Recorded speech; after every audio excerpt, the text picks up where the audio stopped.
Good evening, everyone. I'm Laura Ingraham. This is the Ingraham Angle from Washington tonight. Always one step ahead. That's the focus of tonight's angle.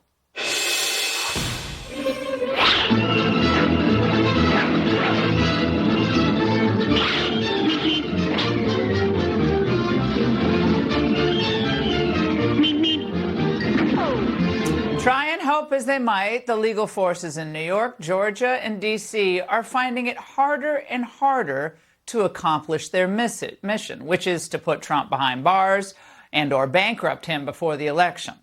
Now, today, the New York Appellate Court slashed the obscene amount Judge Engoron ordered Trump to post to appeal the case from $454 million to $175 million.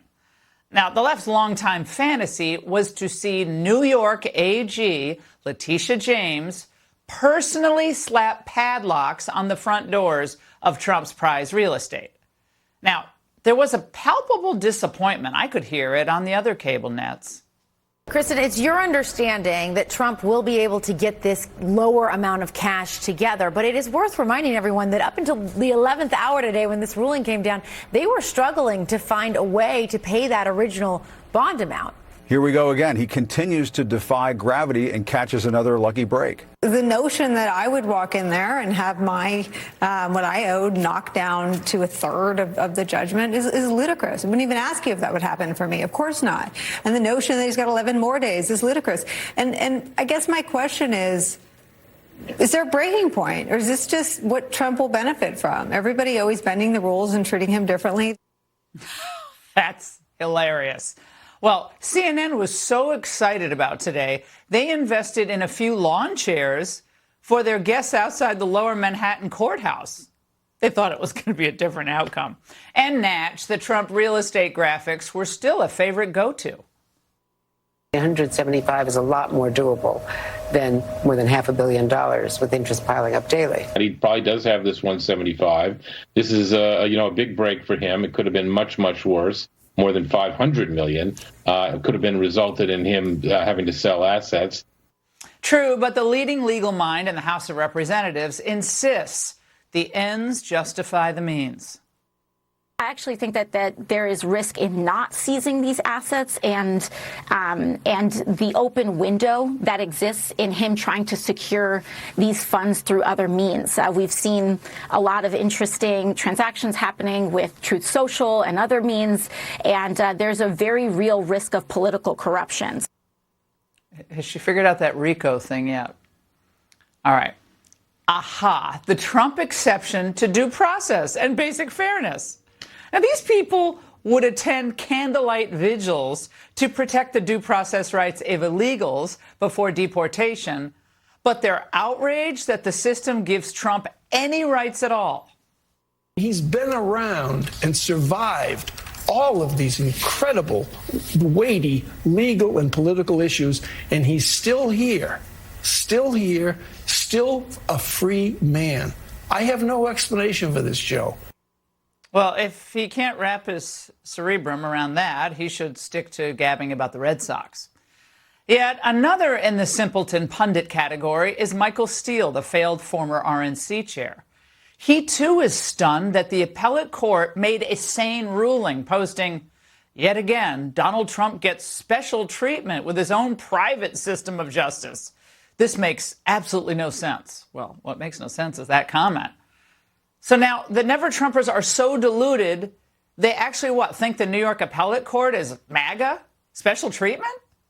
The only people getting special treatment in New York are the thugs terrorizing people on the streets and getting away with it. We have violent criminals that are murdering people, killing people.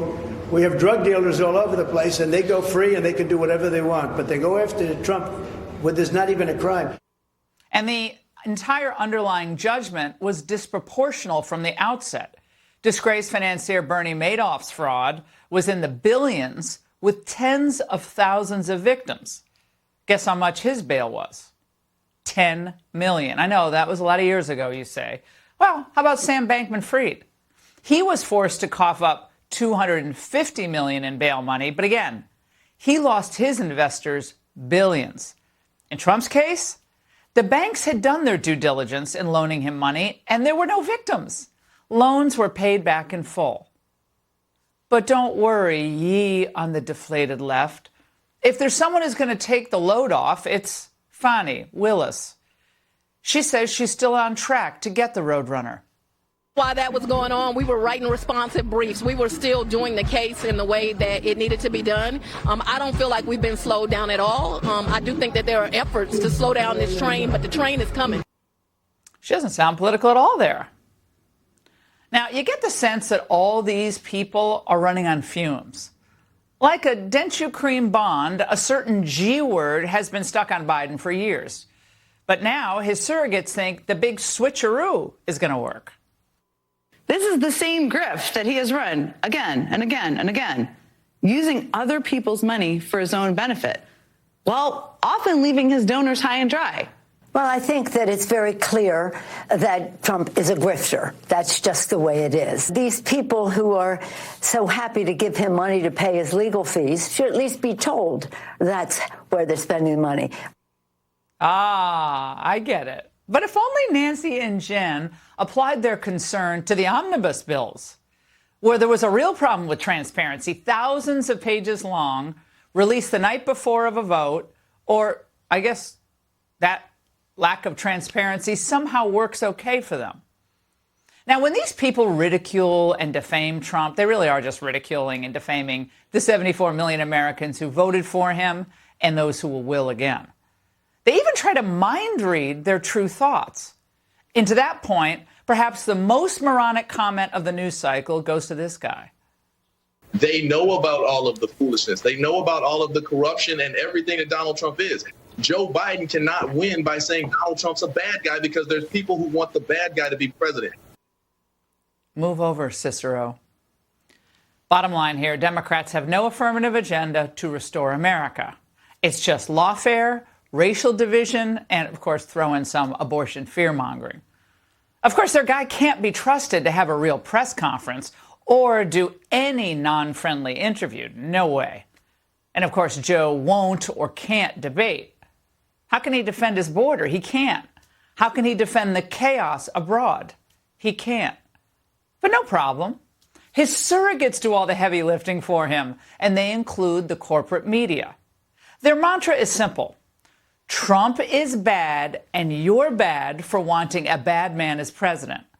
And because he's bad and you're bad, we're justified in bending the legal and political system to make sure he doesn't even have the chance to be on the ballot come November. Oh, and of course, he's Hitler as well. And that's the angle.